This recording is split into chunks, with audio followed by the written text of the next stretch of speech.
Hola, ¿qué tal? ¿Cómo están? Muy bienvenidos sean todos ustedes a Consultas sin salir de casa. Como ustedes ya conocen, en esta semana hemos dedicado algunos de nuestros consultorios y nuestras entrevistas a temas relacionados con el cáncer. ¿Por qué? Porque el día 4 de febrero se conmemoró el Día Mundial de la Lucha contra el Cáncer. Y justamente en base a esto es que hemos tratado de que nuestros consultorios se relacionen a estos temas. Y hoy no va a ser la excepción y tenemos un tema muy importante con el médico psiquiatra Julio Castro. Aquí le damos la bienvenida. Doctor, ¿qué tal? Buenos días, Melissa. Buenos días, amigos de Cutibalú. Hoy día vamos a hablar de los aspectos psicológicos y psicopatológicos, o sea, psiquiátricos, de los pacientes que tienen cáncer. Y obviamente no solamente los aspectos psicológicos y psicopatológicos del paciente con cáncer, sino de los familiares del paciente que tiene cáncer que también sufren. Y para esto tenemos que primero hablar de manera muy general y rápida de lo que es la psicooncología. La psicooncología es una disciplina que se dedica al estudio del paciente que tiene cáncer y su principal objetivo es el cuidado psicosocial de este paciente, complementario con el equipo médico oncológico, trabajando aspectos psicológicos que afectan al paciente, aspectos sociales, aspectos familiares del paciente, las redes de apoyo, a factores psicológicos y conductuales, y por supuesto, cuando es necesario, el manejo médico-psiquiátrico de los problemas psiquiátricos que estos pacientes pueden tener. Entonces, para esto es importante que el médico oncólogo, cuando evalúa un paciente y le diagnostica cáncer, obviamente trabaje en equipo con psicólogos y con psiquiatras. Eso es lo ideal, porque cada paciente tiene una historia diferente. No es lo mismo una persona que enferma de cáncer y que tiene una personalidad sana, que tiene una religiosidad y espiritualidad sana, no fanática, a una persona que es inmadura emocionalmente, que tiene algún tipo de trastorno de personalidad, que no tiene una vida espiritual o religiosa muy mínima, que es descreído de Dios, que no tiene fe en el futuro, que ha perdido toda esperanza. Ese paciente de antemano va a ser un paciente muy difícil para manejar desde el punto de vista oncológico, desde el punto de vista médico. O sea, fíjate cómo la personalidad, mis queridos radioescuchas, influye muchísimo en el manejo del tratamiento del paciente con cáncer, pero además va a influir en el pronóstico, en la evolución del paciente. Porque no nos olvidemos que el ser humano tiene tres dimensiones: la dimensión biológica, física, la dimensión psíquica, mental, y la dimensión espiritual.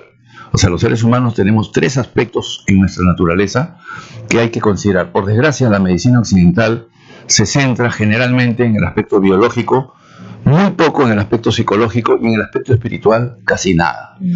Entonces, sin caer en fundamentalismos, en fanatismos, la psicooncología trata de estos tres aspectos. Ojo, y cuando hablamos de espiritualidad, ya lo hemos dicho hace algún tiempo en esta radio, la espiritualidad es algo mucho más amplio, va más allá de la religiosidad. Uno puede tener una vida espiritual muy rica sin que necesariamente adhiera a una religión particular. Sin embargo, generalmente las personas que tienen una espiritualidad rica adhieren a una religión sin fanatismo, ¿no? Entonces, quiero recordar que los médicos en la antigüedad, en la antigua Grecia, los médicos, como los médicos del imperio incaico, los Hampi Kamayoks, eran médicos y sacerdotes. Eran médicos que trataban las enfermedades del cuerpo y trataban las enfermedades del alma. Por eso cuando la gente viaja a Huancabamba, donde los curanderos, los que nos escuchan y han ido a alguna mesa, curanderos serios, no charlatanes, les dicen: bueno, vamos a trabajar esta noche, hermano o hermana, para ayudarte a aliviar tus males, si Dios lo permite. O sea, con mucha humildad, con auténtica humildad. El curandero soberbio, charlatán, dice: no te preocupes, yo te voy a curar. Por desgracia, eso también ocurre con muchos médicos. Y hay que recordar que los médicos somos instrumentos de Dios. Yo siempre les digo a mis pacientes: mire, le pido que tenga fe, primero en el buen Dios, en segundo lugar que tenga fe en la ciencia, que avanza porque Dios lo permite, y en tercer lugar que tenga un poquito de fe en el médico, que es un instrumento de Dios y que va a propiciar, en la medida que también usted y su familia se comprometan, para su recuperación, su mejoría, si Dios quiere. O sea, yo no puedo ser tan soberbio y decirle: no se preocupe, yo lo voy a curar. Los médicos no curamos ninguna enfermedad, lo único que cura es Dios. Obviamente, la ciencia es una herramienta y los médicos somos instrumentos de Dios. Entonces la psicooncología, Melissa, es, como te decía, la disciplina en la que participamos psiquiatras, psicólogos, trabajadores sociales, enfermeras, como equipo para apoyar a los pacientes con cáncer que tienen problemas psicosociales previos a la enfermedad o que se desencadenan a partir de la enfermedad. Y entonces hay que recordar con la doctora Elizabeth Kübler-Ross, una psiquiatra suiza que emigró a Estados Unidos, que las personas que tienen cáncer van a hacer un duelo. Van a hacer un duelo por el impacto de la noticia de tener un cáncer, que no es lo mismo que una gripe. Una de las primeras reacciones psicológicas, dice la doctora Kübler-Ross, es la negación. Esto no puede estar pasándome a mí. Yo no debo tener cáncer. ¿Por qué me va a pasar a mí? No, esto debe ser un error. Entonces el paciente va a un médico, va a otro médico, con la esperanza que alguien le diga que se han equivocado los médicos. Cuando ya se convence que esto es cierto, el paciente pasa a la fase que se llama de regateo o negociación. Pensamiento mágico, el paciente dice: querido Dios, aunque he estado lejos de ti, te pido que me saques de ese apuro. Si tú me curas, yo te prometo que voy a ir todos los meses a Ayabaca en octubre en pago por la cura, al Cautivito de Ayabaca, o a la Virgen de las Mercedes, o a Santa Rita de Casia, en fin. Ese pensamiento se llama negociación o regateo. Pero resulta que el buen Dios no siempre va a responder a nuestras propuestas. Y cuando no hay una respuesta divina que el que pide espera, el paciente va a pasar a la siguiente fase, que es la fase de ira. Y la ira, el paciente enfermo, en este caso con cáncer, la va a desfogar en el médico tratante, en la enfermera, en los familiares, en este caso, si el paciente es varón y casado, en la esposa, o si es mujer, la paciente va a estar irritable o agresiva con el esposo y con los hijos. Entonces la familia tiene que estar enterada de esto que les estoy diciendo, para que la actitud sea de comprensión, tolerancia y paciencia a este paciente que está sufriendo muchísimo y que su dolor lo expresa en esta etapa de ira que el médico también debería reconocer, el médico oncólogo y las enfermeras, que a veces evitan al paciente, no le hablan, le ignoran, porque dicen qué conflictivo, qué fastidioso este paciente. Y este paciente está sufriendo y necesita ser entendido, y necesita ser escuchado, y necesita ser apoyado.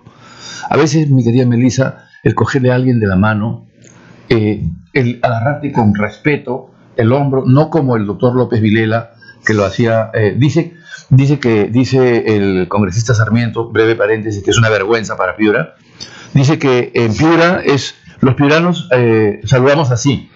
Dime, aquí en la radio, de tus colegas y la gente te saluda acariciándote el cuello, Melissa. Jamás. Entonces el congresista Félix Sarmiento está mintiendo, es una vergüenza. O sea, es un cínico sin vergüenza, se lo digo públicamente, congresista Sarmiento. Pero cuando yo te cojo la mano con respeto y con cariño, yo como médico, te estoy consolando, estoy siendo solidario contigo. El contacto físico, sin fines eróticos, ayuda mucho. El contacto físico ayuda a la transmisión de la buena vibra, que no está reconocida por la ciencia, pero yo sí creo en la buena vibra. Aún sin contacto físico, el poder de la oración, de la gente que nos quiere, que nos aprecia, y la buena vibra sí influye positivamente en cierto grado. Entonces, un paciente oncológico que está en fase de ira, no es que nos quiere molestar, es que está sufriendo.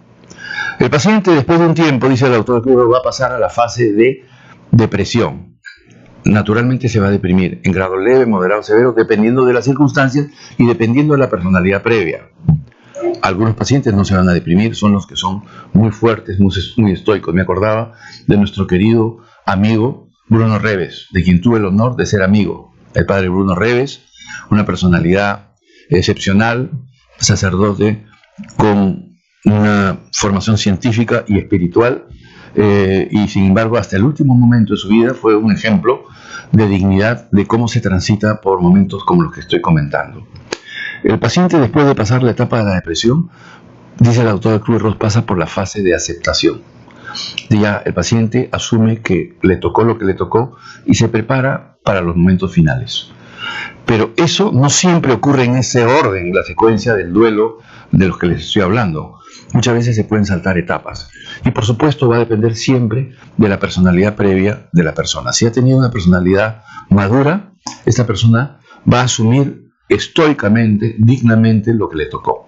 Si es una persona débil, una persona dependiente, probablemente va a tender a abandonarse y a angustiarse y a deprimirse. Si es una persona autosuficiente, una persona que está acostumbrada a valerse por sí solo y a prescindir de los demás, también le va a chocar. Acuérdense, amigos, que los seres humanos, las personas, somos personas con los otros y nadie puede vivir solo, sanamente quiero decir. Es decir, nadie puede decir que se ha hecho a sí mismo y que no necesita a los demás. Todos necesitamos de todos, ¿no? Necesitamos de nuestros seres queridos, así como necesitamos respirar el oxígeno que va a nuestro cerebro, necesitamos glucosa, alimentos para estar, necesitamos el afecto de nuestros seres queridos y de nuestros familiares y por supuesto de nuestros amigos de verdad, no los amigos del Facebook, no los amigos de pacotilla superficiales, sino los amigos que son contaditos con los dedos de la mano. Entonces, el afecto de nuestros seres queridos, de nuestros amigos, es muy importante en esta etapa difícil de la vida. Doctor, pero han habido casos de pacientes, por ejemplo, que se aíslan y no quieren nada, uno se quiere acercar y no quieren recibir el apoyo de porque nadie. Están en la fase de ira, en la fase de ira. Y al respecto, para quienes quieran complementar lo que estoy diciendo, les recomiendo la película de Cantinflas, El Doctorcito, y la película con el extraordinario Robin Williams, el doctor Patch Adams, ¿no? En el que él, siendo estudiante de medicina, llega donde un paciente que estaba grave, que las enfermeras le tenían miedo, que, igualito que tú decías, Melissa, que no quería hablar con nadie, y primero lo bota, ¿no? Pero Patch Adams, que vive en la vida real del doctor Patch Adams, insiste y finalmente logra establecer un vínculo afectivo que es importante entre el médico y el paciente, porque, dicho sea de paso, en esta profesión de los médicos, sobre todo en el paciente oncológico, se va a ver la calidad de persona, la calidad profesional, que no es solo el conocimiento científico, sino qué es lo que yo estoy dispuesto a dar como persona a mi paciente en cuanto al aspecto humano, al aspecto afectivo. Lo que ocurre muchas veces con los oncólogos, no diré que con todos, es que se pone una especie de coraza para no comprometerse emocionalmente con los pacientes y no sufrir. Por eso en la psicooncología también se recomienda primero un entrenamiento a todo el personal oncológico, cirujanos oncólogos, enfermeras, técnicas de enfermería, asistentes sociales, para que reconozcan todos estos aspectos que estamos comentando y puedan ayudar al paciente y al mismo tiempo prevenir que ellos o ellas se depriman, porque el médico oncólogo puede afectarse. Y también lo mismo los familiares de los pacientes con cáncer, que sufren. De hecho, los familiares de pacientes con cáncer también van a tener problemas psicológicos y psiquiátricos. Nos están diciendo que hay una pausa y regresamos. Ya regresamos. Llámanos y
Brevemente hemos ya regresado, estamos aquí con todos ustedes conversando sobre este tema muy importante con el médico psiquiatra Julio Castro, y hablábamos un poquito en interno de que hay pacientes pues que no se dejan ayudar. Incluso estábamos conversando hace un momento del suicidio, ¿no? De aquellos pacientes con cáncer que han llegado a suicidarse. ¿Y esto por qué se da, doctor?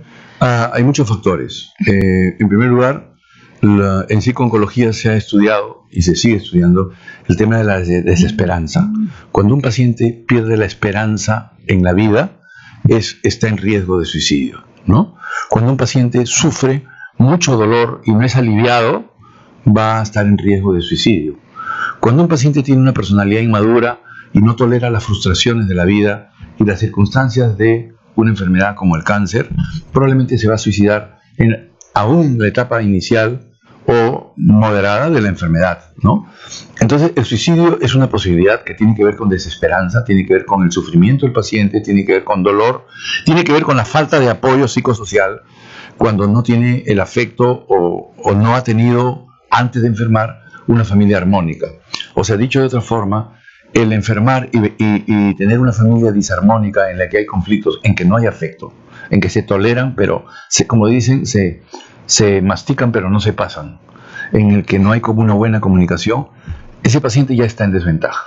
En cambio, un paciente que tiene una familia armónica, donde hay una buena comunicación, donde hay respeto, donde hay afecto, ese afecto de la familia va a ser un apoyo importantísimo para que sobreviva su enfermedad. Ni qué decir del afecto de los verdaderos amigos, no los amigos de Facebook, ¿ya? Nadie puede tener 1 millón de amigos como la canción de Roberto Carlos, ni 250, ni 100, ni 30, ni 10. Los amigos de verdad son contaditos con los dedos de la mano.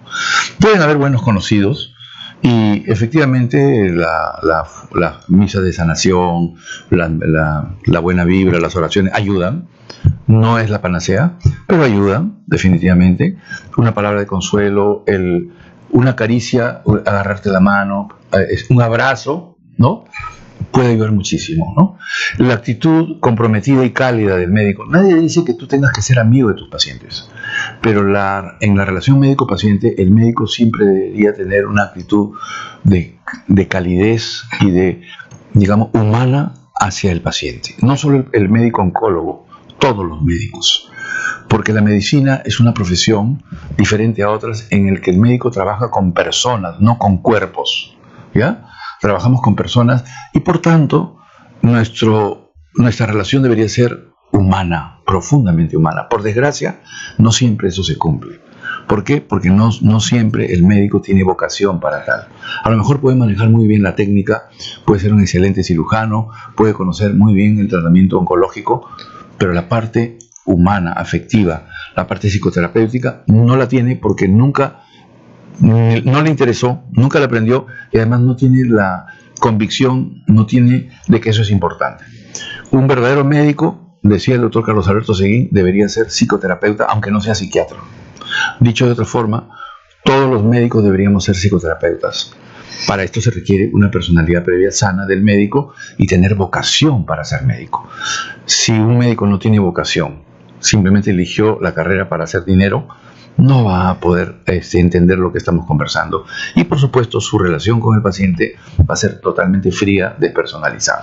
Doctor, hablemos un poco ahora de los familiares de los pacientes, porque, bueno, sabemos que el paciente puede sentirse y pasar todas las etapas que usted nos ha mencionado, pero también nosotros vivimos un duelo como familiares, y si es un familiar muy cercano, muy querido, podemos también deprimirnos, ¿no? Absolutamente, absolutamente, lo que has dicho es muy real. Yo veo pacientes que llegan deprimidos porque murió mamá, porque murió papá. Me acuerdo mucho una paciente, hija única, ya mayor ella, más de 60 años, casi 70 diría yo, y que viene porque su mamá de 96 años había fallecido de muerte natural. Entonces, y esta señora es católica. Entonces yo le digo, ¿usted es consciente que su mamita ha vivido más de lo que la mayoría de las personas vivimos? Sí, doctor. ¿Usted es consciente que ya le tocaba partir? Sí, doctor, pero hay una parte de mí que no lo entiende y que no lo acepta. Esta persona de 70 y tantos años era y es una persona inmadura. Una buena persona, pero inmadura, porque te recuerdo que la madurez emocional no tiene nada que ver con la edad. diciendo, mira, Alan García se morirá a los 80 y tantos años, ojalá que antes, y no madurará nunca, nunca madurará. Por eso es egoísta, por eso es mentiroso, por eso es codicioso, por eso es soberbio, cínico. La persona inmadura no va a ver la realidad con tanta objetividad como una persona madura. Entonces, la personalidad del familiar también va a influir en las reacciones psicológicas de la enfermedad. En cambio, un familiar que sea una persona madura lo va a asumir plenamente, con serenidad, ¿ya? Entonces, todas las fases del duelo de la doctora Kübler-Ross que ha descrito en los pacientes lo van a vivir también cada uno de los familiares. Y dependiendo de la personalidad, dependiendo de la religiosidad, espiritualidad, estilo de vida previos, circunstancias familiares, sociales, laboral, económicas, porque hay que decir, no es lo mismo una persona que trabaja y tiene un sueldo digno a una persona desocupada, pobre, que vive en extrema pobreza y que es excluida de un sistema social injusto como en el que vivimos hoy. Entonces decía el filósofo Wolfgang Goethe, no le puedes pedir a un saco vacío que se mantenga erguido. Entonces hay personas que han tenido tantas carencias afectivas y materiales desde temprana edad que van a sufrir mucho, no solamente en el desarrollo de su personalidad, sino psicológico. Y esas personas, teniendo un familiar con cáncer, probablemente van a ser más frágiles. En cambio, una persona que ha tenido sus necesidades afectivas, ha recibido afecto desde la infancia, ha recibido los cuidados que debería tener cualquier niño, todos los niños deberían tener derecho a una buena alimentación, a un hogar, a una familia armónica. Esa persona que crece, que es adulto, hombre o mujer, probablemente su actitud ante la enfermedad de su familiar va a ser mucho más serena. Pero también va a depender del tipo de paciente, lo que te decía, ¿no? Del tipo de paciente, ¿no? Entonces, no es lo mismo por ejemplo, una mujer que tiene un cáncer de mama en estadio inicial, que tiene buen pronóstico, diagnosticada tempranamente y tratada adecuadamente, que un paciente que ha sido diagnosticado de cáncer de cabeza de páncreas, que en la mayoría de los casos el pronóstico de vida no pasa de 6 meses. Pero en esos 6 meses el paciente tiene tiempo para arreglar sus cuestiones personales existenciales. Y en este punto quería recordar que un aspecto fundamental de la psico-oncología es la psicoterapia. Y la psicoterapia no es sino una forma de autoeducación con ayuda de un especialista que puede ser psiquiatra o psicólogo con vocación psicoterapéutica, que puede ayudar para que el paciente mejore. Y fíjate, en Estados Unidos y en muchas partes del mundo, en Europa, existe una corriente psicoterapéutica llamada psicoterapia centrada en el sentido de la vida, ¿no? El Meaning-Centered Psychotherapy, que fue creada por el doctor William Breitbart en el hospital de cáncer de Memorial de Nueva York. Este enfoque psicoterapéutico del doctor Breitbart se basa en la logoterapia descrita por el doctor Viktor Frankl, un extraordinario psicoterapeuta judío vienés que radicó en Estados Unidos y que ayudaba a sus pacientes en programas de radio como este así, y que después escribió una serie de artículos y que veía el aspecto espiritual. Entonces el doctor Viktor Frankl, como el doctor William Breitbart, se esfuerzan, y los psicólogos que tienen este enfoque psicoterapéutico, en que el paciente oncológico y los familiares le encuentren un sentido a nuestra vida. Mi pregunta a los radioescuchas: ¿se ha preguntado usted alguna vez por qué y para qué ha venido a este mundo? ¿Cuál es su misión? ¿Por qué es importante que usted esté aquí? Así sea usted obrero, empleado, secretaria, ama de casa, lo que fuere, guachimán, auxiliar de oficina, contador o médico. ¿Para qué hemos venido a este mundo? Tenemos una misión que tenemos que descubrir para qué hemos venido a este mundo. Y esa misión tenemos que cumplirla como padres, como madres, como hermanos, como profesores, como guías espirituales de nuestros seres queridos. Los maestros tienen una misión importantísima. El maestro en una sociedad es una persona que tiene una gran responsabilidad de formar personas, no instruir. Cualquier es instructor. Hoy día usted va a la computadora y hay software para aprender inglés, para aprender alemán, para aprender chino mandarín, para aprender matemáticas. Cualquiera tiene un software, cualquiera puede instruir en matemáticas, sin ofender a los profesores de matemáticas.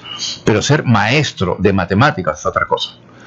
El maestro de matemáticas no solo es profesor, sino es maestro, es decir, se preocupa por la formación de sus alumnos.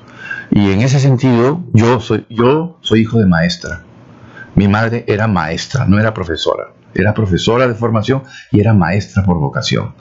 Entonces, los maestros en el Perú y en el mundo son personas muy importantes y su misión es formar personas.